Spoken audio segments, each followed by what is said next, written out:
The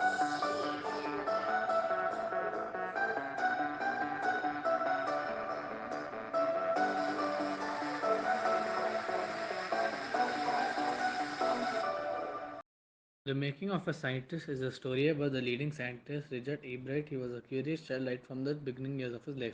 He started collecting butterflies in his childhood, and by the time he was in second grade, he had already gathered all the 25 species found in his hometown. Richard E. Bright was a multifaceted and versatile personality. He was not only a man with scientific mind, but also had a finesse for sports and other co-curricular activities such as debates, declamations, etc. Since his childhood, he earned top grades in school. At the age of 7, he started participating in science fairs. Science attracted him the most. In 8th grade, he did an experiment to find the cause of wild disease that killed a large number of monarch butterflies. This experiment won him a prize. Then he did many experiments such as finding out why viceroy's butterflies resembled monarch butterflies, discovery of an unknown insect hormone, growing cells from monarch's wings, discovering the chemical structure of the hormone, and the role of DNA. Richard E. Bright displayed a well-rounded personality that culminated in his brilliance in science.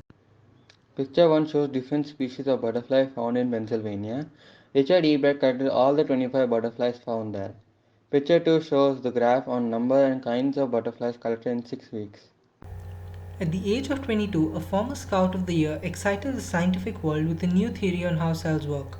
Richard H. Albright and his college roommate explained the theory in an article in the Proceedings of the National Academy of Science. In his second year in high school, Richard E. Bright began the research that led to his discovery of an unknown insect hormone. Indirectly, it also led to his new theory on the life of cells. In his senior year, he went a step further.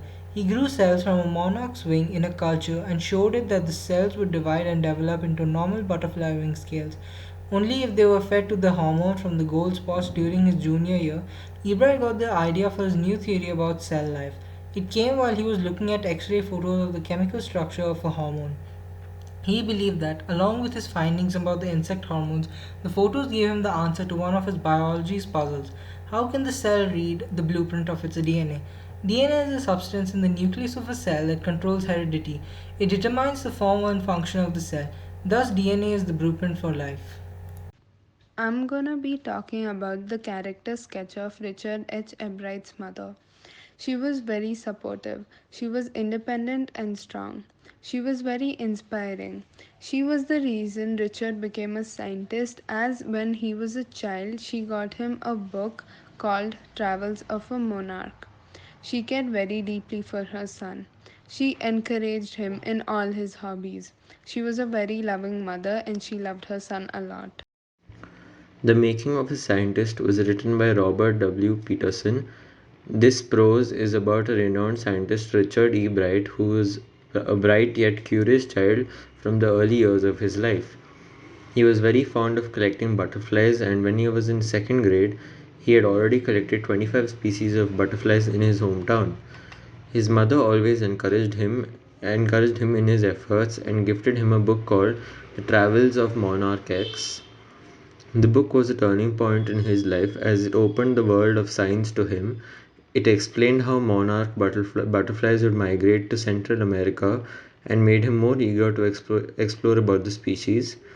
Soon as he participated in the country's science fair and understood that he needed to do something exceptional, he continued with his efforts until he made a place for himself in the fair with valid experiments. Richard E. Bright was a straight A student in high school. Besides, he took an interest in debate, public speaking, and was also given a good canoeist and an all-rounder outdoor person. He always had a competitive nature and zeal to give his best in everything that he put his hands to. Out and out, he had all the three ingredients of a brilliant scientist, starting with a first-rate mind blended with curiosity and a mix of willpower to win for the right reasons.